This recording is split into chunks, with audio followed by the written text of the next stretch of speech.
Hi, welcome back to Therapy Designs. If you're new to this channel, my name is Kelly and this channel is all about print on demand everything. So if you would like to learn about print on demand, please hit like and subscribe and stick around. So in today's video, I'm going to do something a little bit different again. I have gotten lots of questions regarding print styles and people who don't quite understand. If you're new to this, if you're not familiar with computers or you're not familiar with graphic design and you're just trying to get into print on demand as a starter, as a beginner, trying to make some money, some of the terms may be a little bit confusing for you. So I wanted to just briefly go over some of the main kind of terminology that you might hear thrown around so that you get a really simple, basic understanding of it to help you both in your design styles and choices and in understanding if you're watching other people's videos, kind of what they're talking about. So I'm gonna go ahead and start with image types. So this is on your computer when you're looking at your screen and you're looking at different images. There's two main types that you'll see: raster images and vector images. Raster images are made out of pixels, and so you'll see them in illustrations with multiple colors and gradients, and they're great, but as you zoom in tight, those pixels will get bigger and you might start to lose some clarity. So for example, here I put different raster style images, and these are all pretty sharp, and then here's one that looks a lot more pixelated, and so that is what you will get with raster images. Now, in contrast, down below are vector images. Now, vector images aren't made out of pixels. They're more made out of points and equations. So equations are made to make the lines. What that means is that you can infinitely resize them, bigger, smaller, and you will not lose any quality. So they will always be crisp. They will always be sharp, but they have to be pretty simple kind of line art or logos. So kind of what you would see here, a single color, just, straight lines, and there are equations saying, where all the lines are. And so again, if you're doing this style, you can make this as big as you want. So if you wanted to print this on like a huge poster, it's going to work well. Whereas if you went to put this on a huge poster, you have to be careful that it doesn't get so big that it becomes really pixelated. And so those are the two main types of images that you're working with. And it's important to know when to work with which and what the pros and cons are. So as we start to talk about different image files for print on demand, I'm thinking of image files that you would have on your computer when you go to save your work. So I've shown you a lot of designs on Canva, and then we always go ahead and download it and we save it as a PNG. That's the main one that I use for my print on demand. So what is PNG and what are all the rest? So overall, these are the top ones that you'll see that you may have heard of or be somewhat familiar with: a PNG, an SVG, a JPEG, a GIF, and a TIFF, okay? And so I've got pretty much what they stand for here. So PNG, portable network graphic; SVG, scalable vector graphic.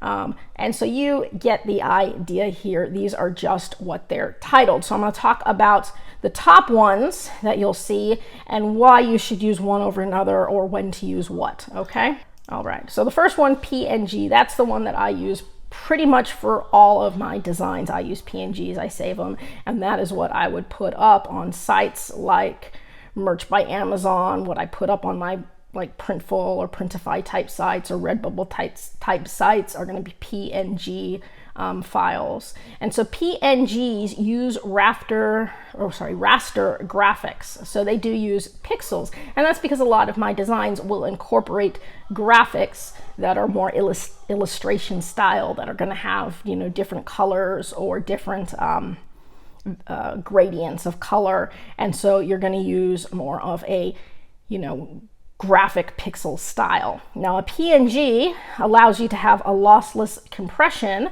so you can compress the file, but it's still going to have a pretty large file. So it's going to have larger files, but you're not going to lose any sharpness to your photos or any detail by compressing a PNG. And PNGs also allow you to have transparent backgrounds, which is why we use them so much for print on demand, because I've got my graphic on my transparent background, so then I can then put it on a shirt or whatnot without having a background on it. And so that is just, when you hear PNG, that is what it is. It's a way of saving your design on the computer. Now I'm contrasting that here with an SVG, which you may have heard of SVG files. Those are scalable vector graphics, and as the name suggests, they are vector graphics, which means that they use the points in equations, which means, again, lossless compression, and it can be scaled to any size. So if you're doing a vector style design and it's all vector style, you can scale that out as big as you want without losing any quality if you take your design and save it as an SVG. And so that is another way that you'll see things, and especially if you go on to like Creative Fabrica and you want to download some of the graphics to use, they'll have different versions. Do you want to download it as an SVG? Do you want to download it as a PNG? And so kind of, you know, looking at the design style and what you want to use, you just need to be familiar with the terminology. Now, probably the third most common that you'll see would be the JPEG Joint Photographic Experts Group. That's just the name of the group that came up with this file type. These are, again, raster graphics, so they will be pixelated. Unlike the other two, there is a lossy compression, which means you lose quality when you go to compress it down to a smaller size. It will give you smaller size files, which is great if you need space or you need to compress them small. It works good on web pages and whatnot, but you wouldn't want to use this on a large print, or it would become very pixelated. You'd lose a lot of your quality and whatnot. So I don't use JPEGs at all for print on demand, but you should be aware of them as just another way of saving your artwork in a computer file.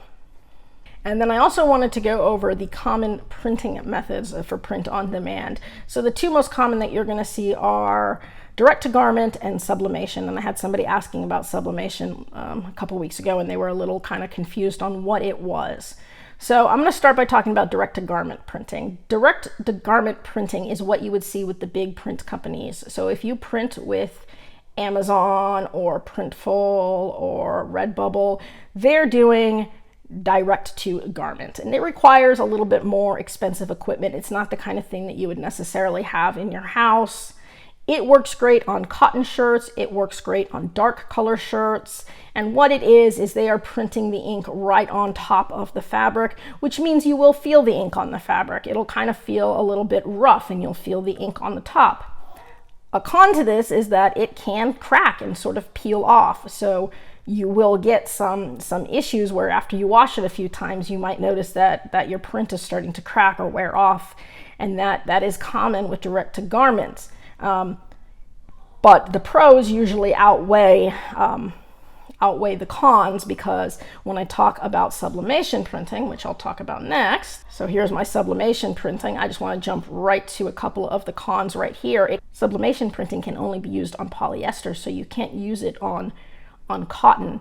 It also can't be used on dark colors, so you would have to use it on light color shirts, and as we know, dark colors tend to sell best. And so those are a couple of the cons of the sublimation. Now, what is sublimation? Sublimation is where you take your design and you print it as a solid ink on a transfer paper, and then you put the transfer paper on the shirt and heat it up until the ink pretty much goes from a solid state to a gas state, and it blends in with the fibers. Now, this is great. It leaves no texture on the fabric, so it's almost as though the fabric is dyed, so you wouldn't be able to feel it. It's not going to crack off the way a direct-to-garment print would, but that's also why you have to use lighter color shirts, and they have to be, polyester type shirts, so it won't work on cotton. Now, this you'll see a lot on Etsy, because this is used a lot at home, so this is a lot cheaper and easier for somebody to do at home. So if you're printing your own shirts, or you want to print your own shirts, sublimation method is a good way to do it. And so you'll see a lot of these on Etsy, because Etsy is a lot of homemade stuff, unless you're using a third-party print company like Printful or Printify. And so those are the two main types that you want to be aware of, and you need to be aware of, you know, whether you're doing it at home or whether you're doing it through a big company, what type of printing it is. And I did just want to quickly show you an example of a direct-to-garment print. This is one of my shirts, and as you can see down here, after a few washes, the ink starts to kind of peel off, and so that is an issue that you'll get with the direct-to-garment printing. And that can be pretty infuriating for people too, especially if you get a shirt that you like, that you spent a lot of money on, and after a few washes it starts to look like this.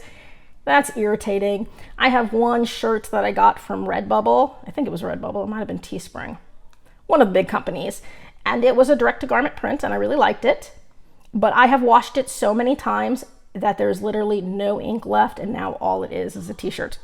Like all of the ink went, all of it. I washed it, and you know, little by little it came off and there's nothing left, and now I just have a plain t-shirt. And so that is something to be a little bit aware of with the direct to garment printing. And of course, if you're going through something like Amazon print on demand, you don't really get a choice, you know, on what they're using. If you're going through a big print company, you don't really get a choice on what they use. That is what they use, so you just need to be aware of it. If you have any questions about any of this, you can drop it in the comment section below. I'll try to get back to you as quickly as I can. This was just meant to be a really simple, you know, basic beginner kind of vocab lesson, so that you get a little bit of an idea of what people are talking about when we're talking about print on demand stuff. Hope you guys are doing good. Again, I hope to see you next week. That's all for today's video. If you found that useful and would like to see more videos with helpful tips and tricks, be sure to hit like and subscribe and turn on your notifications so you don't miss any of the weekly videos. As always, keep growing and stay creative, and we'll see you next time.